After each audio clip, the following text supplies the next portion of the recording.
let's get into the news, and we will start with what we've already been talking a little bit about, which is this frankly insane story that came out from the Hollywood Reporter this week. It's written by Boris Kitt and Aaron Couch, and this is the headline: Obi-Wan Kenobi, Darth Maul scenes cut, Luke Skywalker replaced during creative overhaul. And then the sub-headline is Mauled. Ray Park, who originated the character with Phantom Menace, was expected to reprise as the character, but was then written out according to multiple sources. So this is from the article. Darth Maul, a chief antagonist of Ewan McGregor's Obi-Wan Kenobi, who first appeared in Star Wars Episode 1, The Phantom Menace, is not expected to appear in the series. But sources tell the Hollywood Reporter not only was the Sith Lord initially slated to return in the live-action Disney Plus series as a key villain, actor Ray Park was in active prep to reprise Maul. That, however, was before those scenes were scrapped amid a creative overhaul that ultimately saw other antagonists, including Darth Vader, added to the show. Hossein Amini, who was the original writer who worked with director Deborah Chow on the 6-episode series, and while it was reported that pre-production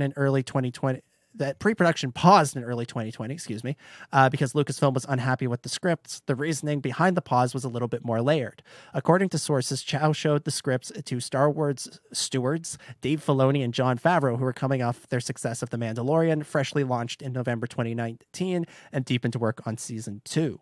Sources note that Filoni and Favreau were concerned about Obi-Wan covering similar ground as Mandalorian, the lone wolf and cub-like story of Kenobi coming out of hiding to protect a child-aged Luke Skywalker. Maul was one of the villains who would participate in the hunt for the pair. Vader was nowhere to be found in this faraway galaxy at this stage, according to those with knowledge of the project. Also, Filoni and Favreau pushed Chow to go bigger, according to several sources. In any case, those concerns made their way to Lucasfilm head Kathleen Kennedy, who pressed the pause button. Joby Harold was eventually hired as the show's new writer. It's unclear how far along in the process things initially unraveled. A boy was chosen to play young Skywalker, but no scenes with him were shot. As far as Park goes, the picture is more cloudy. One source says Park was on set for pre-production and was involved in stunt training. The source says footage of Park may have actually been shot, although another source says that it could have been test footage. Whatever the case, Park was back as Maul, or so he believed. In the overhaul, Maul was written out. One source says it was Filoni that conceptually keyed in on a way for Vader to be brought back as the big bad, with the Grand Inquisitor, a character made popular by Filoni in the animated series Star Wars Rebels, also put in the story.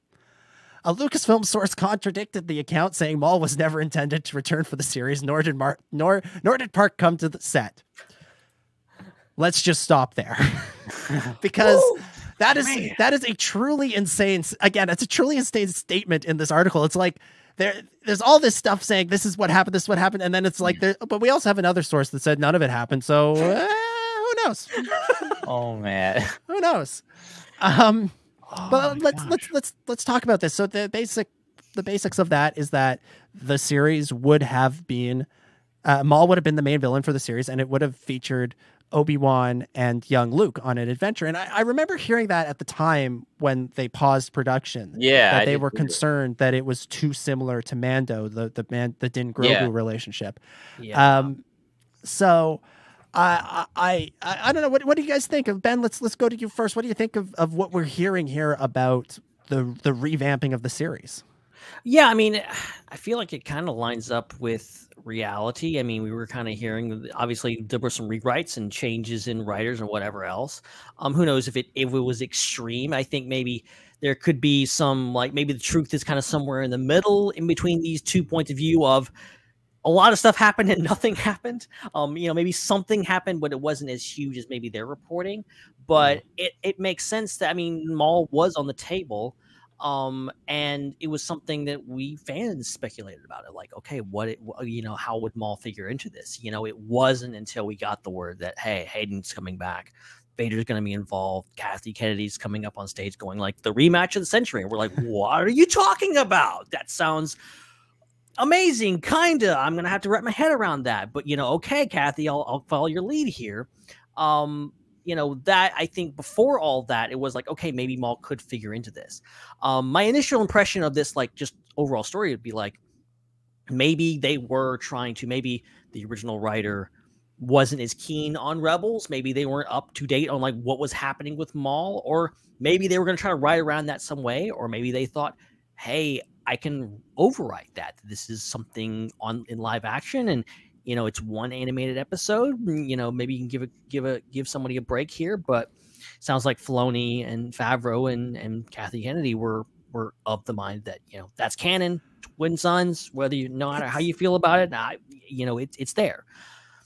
It's fascinating that like it almost sounds like we came this close to having Rebels be overwritten. And then they went and did a 180-degree spin on this, and to where now we have not one but two Rebels characters in prominent places in the trailer. One of them looks like is going to be pretty prominent in the series. Yeah. So it's fascinating little twist of fate there. And one of the things too that I think is probably factoring into this is the Ahsoka series, because the Ahsoka series is not going to make too much sense probably without Rebels. From what we've heard about the series and from the casting that has been reported from the series, it sounds like this is basically a sequel to Star Wars Rebels. And so it makes absolutely no sense to have a post-original trilogy era sequel to Star Wars Rebels, furthering the stories of those characters, and then go and have a show during the dark times that overrides and overwrites Star Wars Rebels. That's not consistent. Like, I can understand them taking one approach or the other, but you've got to do it the same across the board. And, the Kenobi show and the Ahsoka show aren't going to come out too far apart from each other. Like, Kenobi is going to be coming out in a few months, and Ahsoka is just going into filming now and will probably come out in maybe a year to 18 months from now. So, it's just, it's not going to work. It's not going to work to have that inconsistency between those shows. Maybe if there was 10 or 20 years between them, but they're too close. They have to both treat Rebels at the same level as canon for it to work. And so that's what my reaction to this too was like, oh, wow, of course they didn't do this because this doesn't fit with Rebels. Like, it doesn't make sense to have that story with Maul and Kenobi in there, because that story was really told and was the final chapter was told in Rebels. So it doesn't make sense from the perspective of, well, if you're just going to tell the lead up to the story and not get that payoff and then have to go and watch Rebels for that payoff, it's going to seem kind of confusing. So you either have to do that, which is confusing, or they have to do it again. And if we see it again or see it in a different way, then I think it does take away from that moment in Rebels. And then it doesn't work with how Rebels is being treated by the Ahsoka show. It doesn't fit. Yeah. I'm going to bring up Joel with the super chat. It says, while this article is debunked, I could have foreseen a time pre-Mando when the security of the animated stuff would have been in question early on. I'm going to dispute this debunked statement because the debunking came from Pablo Hidalgo at Lucasfilm, and I have nothing against Pablo. Love you, Pablo. Yeah. I think Pablo is a good dude, but his debunkings rely heavily, and this is appropriate for an Obi-Wan Kenobi show, on a certain point of view. And he's debunked stuff in the past, or people have thought that he's debunked stuff in the past. And he was playing fast and loose from a certain point of view. He made some comments about the Rogue One reshoots, which we've since, had that independently confirmed by the guy who did them, with Tony Gilroy, that, it was a massive amount of the movie that was reshot.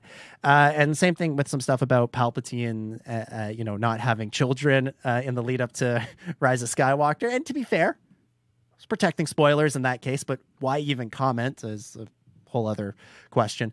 So, just because Pablo says this isn't true, he probably knows some stuff that he can point out a few like specifics that are untrue in this.